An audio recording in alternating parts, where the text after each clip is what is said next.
2 years ago in 2019, I stood here and told you that 2020 was going to be the year of the barn. And then last year, I told you that the barn wasn't finished yet. So now that tomorrow is 2022, I think I owe you guys a barn update.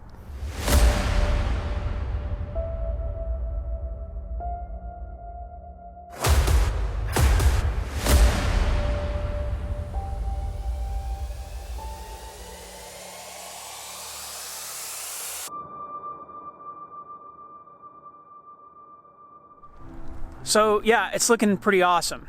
It's still not finished, but I made a lot of progress.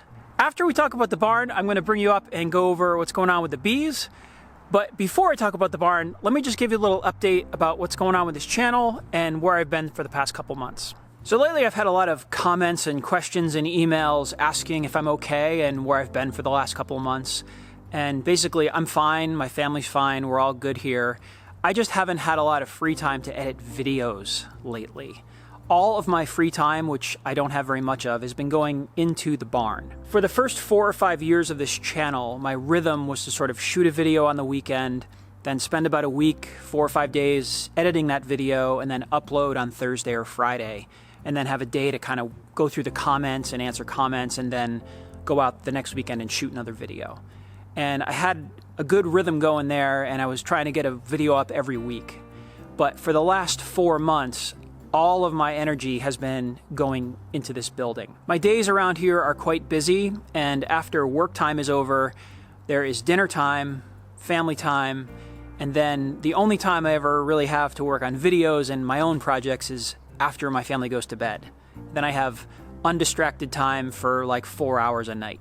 And those 4 hours from like 10 to 2 a.m. is when I've been out in the barn hanging sheetrock and insulation and priming and painting and mudding and going nuts out here to get this thing finished. And that's why I just haven't had a lot of videos. And the reason I've been in the barn going non-stop for the last 4 months is because last winter, the barn was uninsulated and there was a lot of open gaps and stuff. The soffits were wide open and there was a lot of cold air blowing into the barn. So last year in December, the barn just froze solid and I didn't even go inside it really for about 3 months because it was freezing cold in there.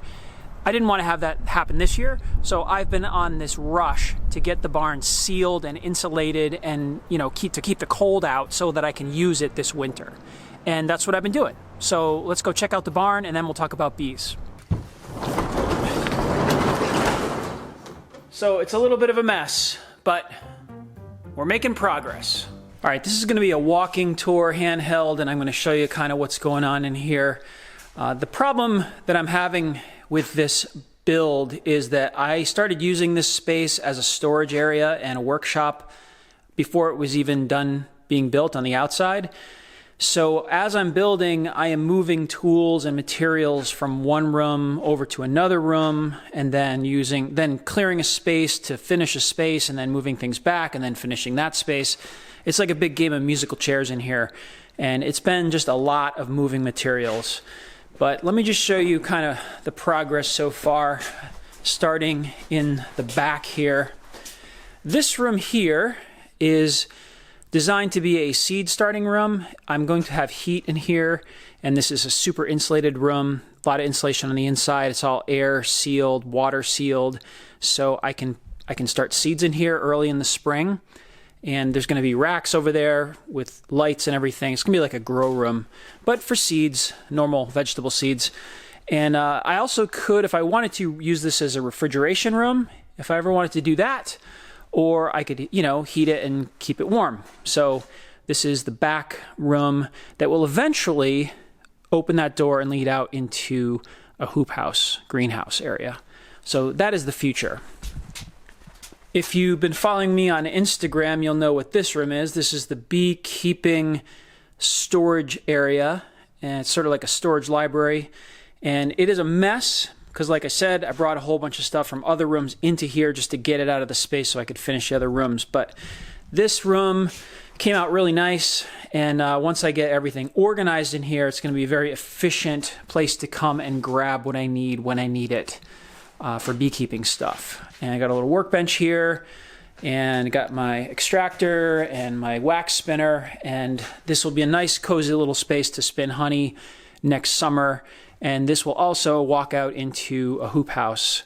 So I'll have outdoor space as well in this room when I need it. Coming through here, this is the big tractor bay. So parking way at the end there is going to be tractor and outdoor power equipment, lawnmower, all that kind of gear.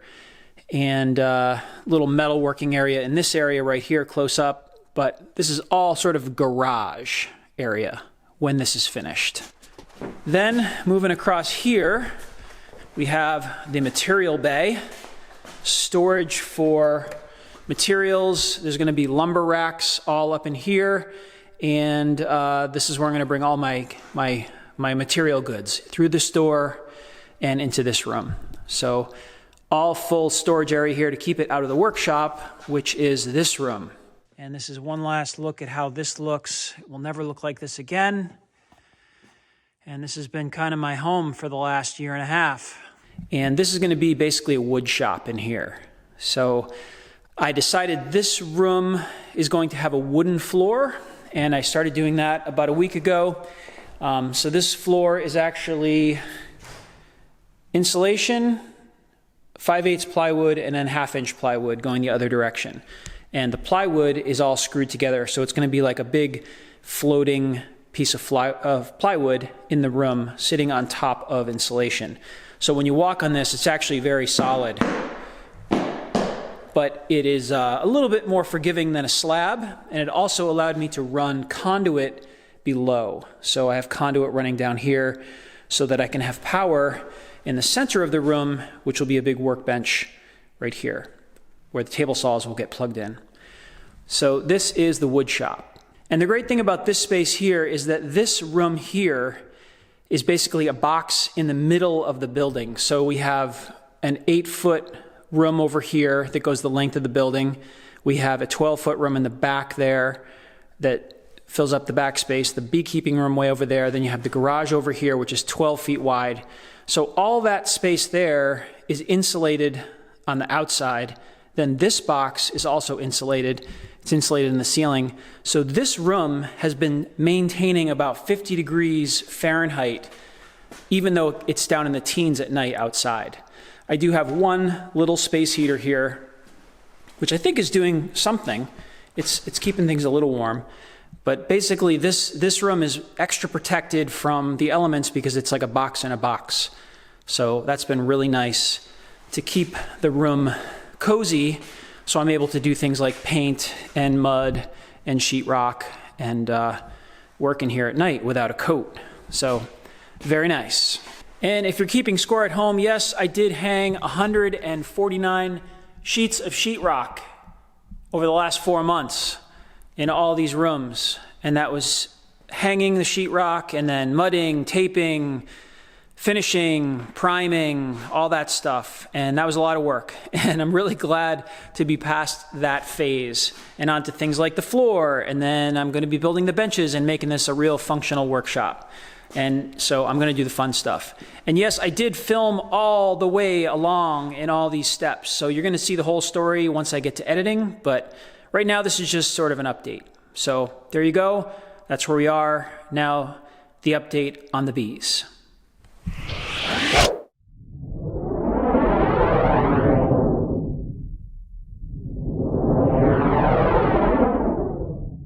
All right, let's talk about the bees. So 1 year ago, in December of 2020, I stood here and I had a really bad feeling about the bees.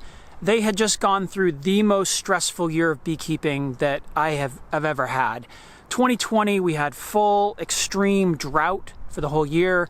I was feeding the bees from July through the fall just to get them to survive. I had a horrible time with queens last year, robbing, heavy mite loads. It was a bad year last year. And on top of all that, I mismanaged the mites. I made mistakes last year, and the result was that the bees didn't survive the winter. All but one colony died last year. And finding that only one colony survived the winter, I realized that I had to change a few things. So what I did is change everything. I changed my mite testing plan, my mite treating schedule. I changed the beehives, I changed the bee yard. I changed my whole outlook and my whole rhythm on how I keep bees. And the result was thumbs up. it was a great year. Despite some comments you may have read or some things you may have seen on the internet, I had a great year with the bees, and my bees are healthy and happy, and I have a feeling they're going to do great this winter. So as far as beekeeping goes, there was one thing I did this year that I have done in the past but never really made it a priority, and then this year I made it a top priority, and that is mite testing. I was in all the hives every month testing for mites. I was watching all the hives, and very few hives really had high mite loads at all for the whole season. But one hive, my maple hive back here, went from a 2 mite count to a 23 mite count in the span of 3 weeks. So that was kind of shocking. But I was right on top of it. I did an oxalic treatment. Then I put APIARY in all of the hives. After the APIARY came out in November, I did another round of oxalic acid on all the hives. And I basically hit them with everything I had. So I really think that the mite loads now are at an acceptable level. The one thing I did not get to do is get in to test after the final oxalic treatment, which was like late November, around Thanksgiving time, because after that it's been in the 20s and 30s up here. So I'm not opening hives to test for mites at this point. And even if I did open the hives and test, there's not a lot I can do at this point anyway. So I did my very best, and I think it's enough. The other very important thing I did this year was invest in the BROODMINDER sensors to put in all of my hives. These are the temperature humidity sensors, and I have an entire video that I've already shot. I just have to edit it, and I will get it up soon. But basically, these little devices changed how I keep bees. After I put these in the hives, I watched the graphs, I watched the data coming in, and I realized that the bees are the ones who control the heat and humidity in the hives. It's not the sun and the wind and the cold that changes the box temperature. The bees change the temperature. The box is their home they live in, but the bees are the ones controlling inside there. And that made me realize that if I give them a controlled environment in a box by super insulating the hive, they can change the temperature and humidity as they want. They can control it a lot easier. And that's what led me to redesign all of my beehives. So these things made me see bees differently than I have ever seen them before. And that leads me to how I change my boxes. So the new beehives, which I am very, very happy with. These things have been fantastic this year. But when I came out with them, it seems like there was a little misunderstanding in the beekeeping world about why I built these hives. And a lot of people were thinking that because my bees died over the winter, my brain thought, well, if I just build new hives, shiny new beekeeping equipment, the bees won't die anymore. And that is not what was going on in my head at the time. I realized what killed my bees last year, which was mismanagement of varroa mites. And this year, I focused on the mites. I did mite testing, mite treatments. I did everything by the book this year. I was a very good beekeeper this year. I feel like I did everything right. The reason I built the hives was because I wanted to make my life easier. I had the opportunity at the time, because I had no bees earlier this spring, I had the chance to fix all the things about beehive boxes that bothered me in the past. Thin walls, the whole process of lifting boxes all the time to do inspections, bees having short comb to build on, no insulation, like all the things that bugged me about beekeeping, I tried to fix with these hives. And I think I accomplished that, like, perfectly. I love these hives. They're exactly what I've had in my mind for years, and they've been a joy to work with for the whole season. So there's a lot of great things about these hives for the bees. Like, for example, the insulation in the hives is great in the summer. It keeps the hives cooler. In the winter, it keeps their heat that they generate inside the boxes. It keeps the wind out of the hives. There's more insulation on these hives than I've ever had before, so I feel really good about the winter. The other great thing is the extra long frames allowed the bees to build continuous comb on a much bigger area. And I have never seen as much brood in the hives as I had this year. In previous years, even with double deeps, I had never had queens that would lay every single frame top to bottom. And they were doing that in these hives. So huge success for the bees. But the great thing for the beekeeper is I didn't lift a single brood box for a whole season. I didn't have to move a hive or lift a hive for the year. I did have to take supers off and on, but the supers are at this height, so they're very easy to walk up to and lift and move. I didn't have to bend to lift anything for the whole year. And the mechanics of standing next to the hive and pulling frames out, putting them back in, and never having to move frames off to the side, it just made my life so much nicer. And I will be having a build video coming up at some point this winter to show you how I built them. And I'm going to share everything I learned about the hives. So that's coming up soon. So to summarize, I had a really good year overall. The year started out as a tragedy. I mean, I lost all my bees over the winter. And that was a combination of bad circumstances last year in 2020, bad weather, drought, horrible problems, and then I messed up with the mites. And I didn't realize it at the time, but then once I learned what my fault was, I changed. I fixed my problems. I went at it full on, and I was a better beekeeper this year. My losses made me better. And, you know, I learned and I fixed my mistakes, and I think I did it all right this year.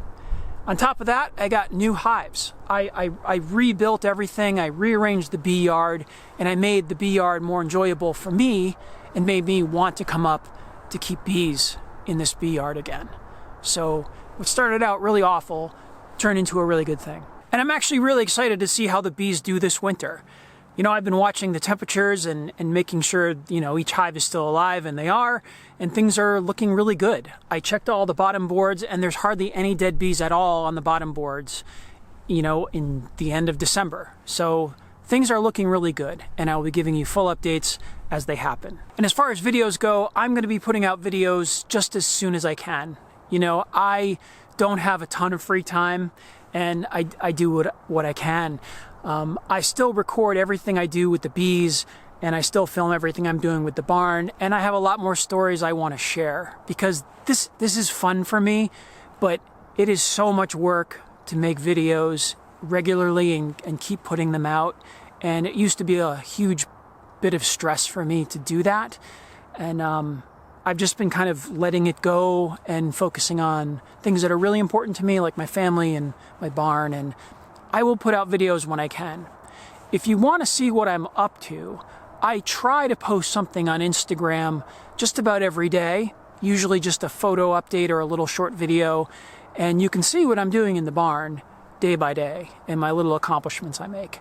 I know a lot of people are weird about Instagram, and I stay away from Facebook, and I don't really like Instagram, but it is a convenient place to post. And I'm not saying that you should go get a throwaway Google account and just sign up anonymously to be on Instagram and follow people, but that is something you can do. And a lot of people do that. So you can check me out at Vino Farm on Instagram, and I do post updates over there. They're not full edited videos, but they're sort of daily little snippets of what's going on. So that's what I'm up to. I wish you all the best. I thank you all for subscribing and watching these videos. It really does mean a lot to me. And like I said, I do enjoy sharing them. I just wish I had more time in the day, but I don't. So anyway, Happy New Year. I'll see you guys on the next video.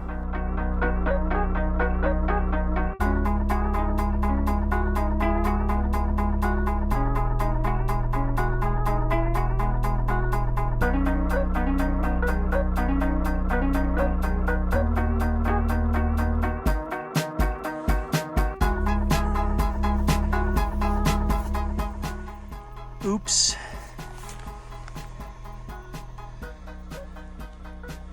Well, I needed some new propellers anyway.